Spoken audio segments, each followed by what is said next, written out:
Hey everybody. So I hope you all had a good evening, church. You like my hat? Great, because it's Mr. Harris's. And since he is not in this video, I'm wearing his hat. He's over there though, listening to Jay-Z because it's Jay-Z's birthday, and Raison is a huge Jay-Z fan. So am I. So he can have his little time. But anyway, I hope you guys had a great day today. Sorry that I didn't jump on earlier, but I had a doozy of a day. Pretty busy, whatever. Things happen, blah, blah, blah. But I said starting yesterday that I was doing my 10 for 10 things that I learned in 10 years of marriage. And yesterday we talked about how conflict and contention aren't the same things. You can have conflict with your spouse, but you don't have to be contentious with your spouse. I also went into greater detail on my website, mrsmommyunited.com. So I have a bunch of notes up there so you can go like, comment, share, all that stuff. Thank you in advance for listening and watching, and also share this broadcast if you haven't done so already. Okay, so the second thing that I learned after 10 years of marriage is to reinvent yourself. Sounds crazy. Well, no, it sounds easy, and you would think people do it all the time. But when you've been with somebody for a long time, and life happens, kids happen, jobs, all this other stuff, things can get in the way, and you kind of get in a cycle where you're like, "This is who I am. This is what I look like.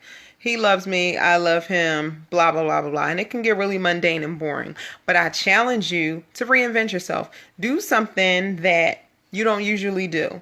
Keep your spouse guessing. Like maybe you can start small with changing like your lip color, or change your nail polish, change your hair color, something that will keep them guessing. Maybe you want to go back to school, try something new. Maybe you've always had an interest in like culinary arts or massage therapy or something like that. Whatever it is, you should definitely tap into it. Tap into that other part of you that you've been putting off for a while because of, hey, my favorite nurse. Hey, tap into that other area of you that you've been putting off for a while because of, work and kids and the husband, and just kind of putting yourself in the background. That's really one thing that I learned.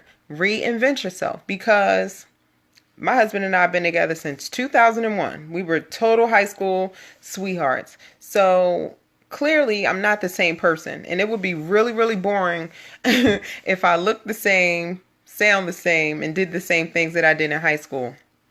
Like, no.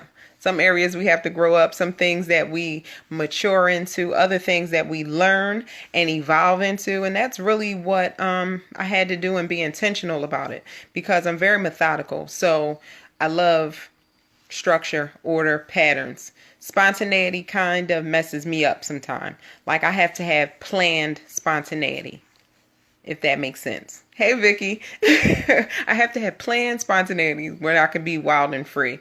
So I give myself like 10 minutes a day to be spontaneous.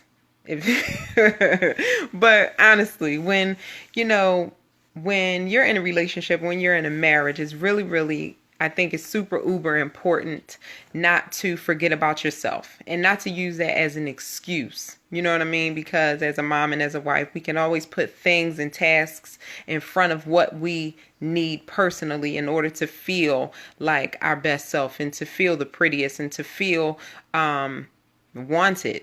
Like, come on. Like, you want your husband to want you. You don't want him just to look at you and be like, "Oh yeah, that's my wife." It's kind of boring. You want to be like, "Yeah, that's my wife." Like that. Probably not like that, but it depends on who your husband is. So yeah, that's my little 2 cents that I just dropped in the offering basket. I hope that somebody could just pick it up and apply it to your lovely, lovely marriages. And yeah, if you've been married for a while, and if you've been married for a short time, talk to me. Tell me how has reinventing yourself worked for you? And did you ever find yourself getting bogged down in being mundane and kind of boring, and having to snap yourself out of whatever you were in? Yeah, so let me know. I'm about to jump off of here, but like I said, go on my website, mrsmommyunited.com, and I also have the other video and some cute little part 1 notes of what I've been talking about lately.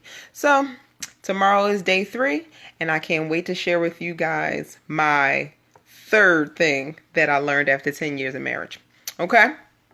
So I'm about to get off of here because I have to finish some work and probably get a couple midnight snacks before midnight.